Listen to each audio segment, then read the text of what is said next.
অবৈধ বেদখলকাৰীৰ ২ নম্বৰ চৰ্দাৰ মুখ্যমন্ত্ৰী হিমন্ত বিশ্ব শৰ্মা। অবৈধ বেদখলকাৰীয়ে চলাই আছে বিজেপি দল। অবৈধ বেদখলকাৰীৰ দৰে বিজেপিত গ্ৰাস কৰিছে মুখ্যমন্ত্ৰীয়ে। তিহাৰ জেল যোৱাৰ ভয়ত বিজেপিলৈ গ'ল মুখ্যমন্ত্ৰী। এফালে ২৬ৰ বিধানসভা নিৰ্বাচনৰ প্ৰস্তুতি, আনফালে শাসক বিৰোধীৰ মাজৰ কথাৰ অৰিয়াঅৰি আৰু বোকা ছটিওৱাৰ ৰাজনীতিয়ে ক্ৰমাৎ অধিক আকৰ্ষণীয় কৰি তুলিছে ৰাজ্যৰ ৰাজনীতি।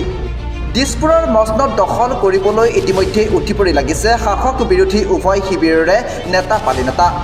তাৰ মাজতেই যেন মুখ্যমন্ত্ৰী হিমন্ত বিশ্ব শৰ্মাৰ বিৰুদ্ধে আগ্ৰাসী হৈ পৰিল অসম জাতীয় পৰিষদৰ সভাপতি লুৰিণজ্যোতি গগৈ। সংবাদ মাধ্যমৰ সন্মুখত মুখ্যমন্ত্ৰীৰ বিৰুদ্ধে মহা বিস্ফোৰণ লুৰিণজ্যোতি গগৈৰ। মুখ্যমন্ত্ৰীক অবৈধ বেদখলকাৰীৰ চৰ্দাৰ আখ্যা দি লুৰিণজ্যোতি গগৈৰ মন্তব্য। অবৈধ বেদখলকাৰীয়ে চলাই আছে ৰাজ্যিক বিজেপি। অবৈধ বেদখলকাৰীৰ কথা মতেই উঠা বসা কৰে ৰাজ্যিক বিজেপিয়ে।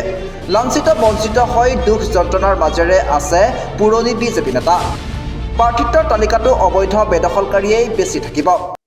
গতিকে এই যে তেওঁ যে নিজেই তিহাৰ জেললৈ যোৱাৰ ভয়ত বিজেপিলৈ গ'ল, বিজেপিটো তেওঁলোকে অবৈধভাৱে বেদখল কৰি পেলালে। যেনেকে অবৈধ বিদেশী আহি অসমত মাটি ভেটি তেওঁলোকে দখল কৰিছে, তেনেকে এটা হিমন্ত বিশ্ব শৰ্মাৰ নেতৃত্বত মূল যিসকল পুৰণা যিসকল বিজেপিৰ মানুহ আছিল তেওঁলোকক তাৰ পৰা নাইকিয়া কৰি আঁতৰাই অবৈধ বেদখলকাৰী আহি বিজেপিক বেদখল কৰিলে। সেইকাৰণে পুৰণা যিসকল বিজেপি মানুহ আছে তেওঁলোকক সন্তুষ্ট নহয়। সেইকাৰণে পুৰণা যিসকল বিজেপি নিষ্ঠাসততাৰে আদৰ্শৰে কাম কৰি থকা যিসকল বিজেপি আছে তেওঁলোককো আহ্বান জনাইছো যে ২৬ৰ নিৰ্বাচনত তেওঁলোকে যিবোৰ আদৰ্শ বহিভূত যিবোৰ কাম কৰিছে, যিবোৰ দুৰ্নীতি সিন্ডিকেট, ভগৱান ৰামৰ নাম লৈ যেতিয়া গৰু সিন্ডিকেটত লিপ্ত হৈ থাকিব, সেই মানুহক আপোনালোকে কোনো কাৰণতে বিজেপিত আপোনালোকে ঠাই দিব নালাগে। তেওঁলোকক উৎখাত কৰিবৰ কাৰণে বিজেপিৰ নিষ্ঠাবান কৰ্মকৰ্তাসকলকো মই আহ্বান জনাইছো যে আপোনালোকেও যাতে এই অসম ৰক্ষা কৰিবৰ কাৰণে যিখন সংগ্ৰাম আৰম্ভ কৰিছো, দেশৰ নাগৰিকৰ সুৰক্ষিত ভৱিষ্যতৰ কাৰণে বিদেশী বুলি কৈ তেওঁলোকক সংস্থাপিত কৰে, তেওঁলোকক ভয় ভাবুকি খুৱাই তেওঁলোকৰ পৰা ভোট লয়, এই কথা আমি দেখি আহিছো। আৰু হিমন্ত বিশ্ব শৰ্মা হৈ গ'ল অবৈধ বিদেশীৰ ১ নম্বৰ প্ৰধান ৰক্ষক। তেওঁৱে বিদেশীসকলক ৰক্ষণাবেক্ষণ দি বিদেশীসকলক লৈ তেওঁ ভোট বেংকৰ ৰাজনীতি কৰিছে, মানুহৰ মাজত বিভাজন কৰি তেওঁ নিৰ্বাচনী বৈতৰণি পাৰ হ'ব খুজিছে। ইয়াৰ লগতে মুখ্যমন্ত্ৰী আৰু ৰাজ্যিক সভাপতি দিলীপ শইকীয়াৰ সম্পৰ্কৰ দোহাই দি লুৰিণজ্যোতি গগৈয়ে কয় যে মুখ্যমন্ত্ৰী আৰু ৰাজ্যিক বিজেপিৰ সভাপতিৰ মাজত মিল নাই। মুখ্যমন্ত্ৰীয়ে য'তেই গৈছে তাতেই প্ৰাৰ্থীৰ নাম ঘোষণা কৰিছে, কিন্তু দিলীপ শইকীয়াই সেই প্ৰাৰ্থীৰ নাম চূড়ান্ত নহয় বুলি কৈছে। ইয়াৰ উপৰিও বিজেপিৰ বিৰুদ্ধে মহা বিস্ফোৰণ ঘটাই লুৰিণজ্যোতি গগৈয়ে কয় যে দুৰ্নীতিৰ তথ্য পোহৰলৈ অহাৰ বাবে বিজেপিলৈ গ'ল মুখ্যমন্ত্ৰী আৰু গৃহমন্ত্ৰীক তিহাৰ জেলত দিব লাগে। তাৰ লগে লগে তেওঁলোকে উচ্ছেদৰ বিষয়টোতো তেওঁলোকে সেইসকল মানুহক বিদেশী বুলি কৈ তেওঁলোকক মাটিও দিলে, পইচা দিলে, মানুহৰ আগত জলপটপটকে ওলাই পৰিছে।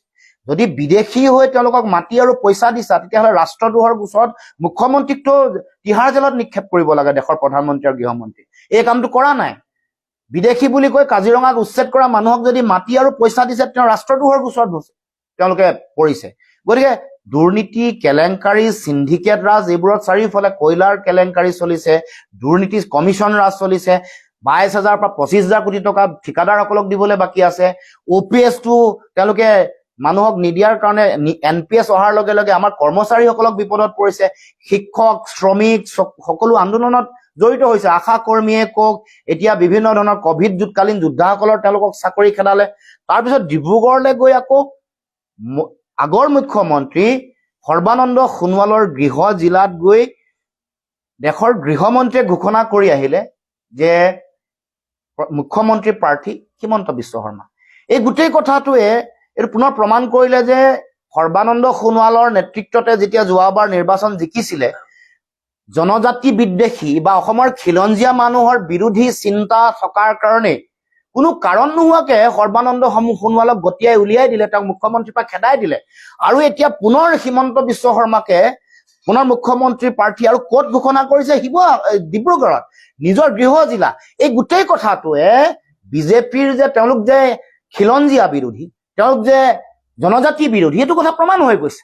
আৰু তেওঁলোকে যে মনুবাদ আৰু মনুসংহিতাক তেওঁলোকে যাতে বিশ্বাস কৰে, তেওঁলোকৰ যে বৰ্ণবাদী এটা চিন্তা চৰিত্ৰ আছে, সেইকাৰণে যোৱাবাৰ সৰ্বানন্দ সোণোৱালক গতিয়াই উলিয়াই দিয়া আৰু এইবাৰ পুনৰ সৰ্বানন্দ সোণোৱালৰ গৃহ জিলাত মুখ্যমন্ত্ৰী পাতিম বুলি হিমন্ত বিশ্ব শৰ্মাই কৈ অহা কথাটোৱে আচলতে বিজেপিৰ মাইণ্ডছেট, এইটোৱে RSSৰ মাইণ্ডছেট। এই গোটেই কথাটোৱে মানে অমৃত শ্বাহ বা দেশৰ বিজেপি চৰকাৰৰ মানসিকতাক প্ৰতিফলিত কৰিছে। গতিকে এই গোটেই কথা বতৰাবোৰৰ যদি হিতে বিপৰীত হৈছে, তেওঁলোকৰ সমষ্টি পুনৰ নিৰ্ধাৰণৰ সময়ত 50 বছৰ অসমৰ ৰাইজে চিন্তাৰ কাৰণ নাই বুলি কোৱাৰ পাছত 26ৰ নিৰ্বাচন যেতিয়া ওচৰ চাপি আহিলে সংকটটো হিমন্ত বিশ্ব শৰ্মাই দেখা হ'ল। লুই বাৰ্জাৰ আৰু যেতিয়া কেলেংকাৰী লুই বাৰ্জাৰ বা আন ডিমা হাছাও কেলেংকাৰী কওক বা আন কথা বতৰাবোৰ যেতিয়া আহিলে তেতিয়া তেওঁ বিজেপিলৈ গৈছে। এতিয়া প্ৰশ্ন হয়, সঁচাকৈ অবৈধ বিদেশীৰ চৰ্দাৰ নেকি মুখ্যমন্ত্ৰী ডক্টৰ হিমন্ত বিশ্ব শৰ্মা? সম্পৰ্কত ফাট মেলিছে নেকি বিজেপিৰ ৰাজ্যিক সভাপতি আৰু মুখ্যমন্ত্ৰীৰ মাজত? সেয়া সময়ত হ'ব লক্ষণীয়। News express report, NV live.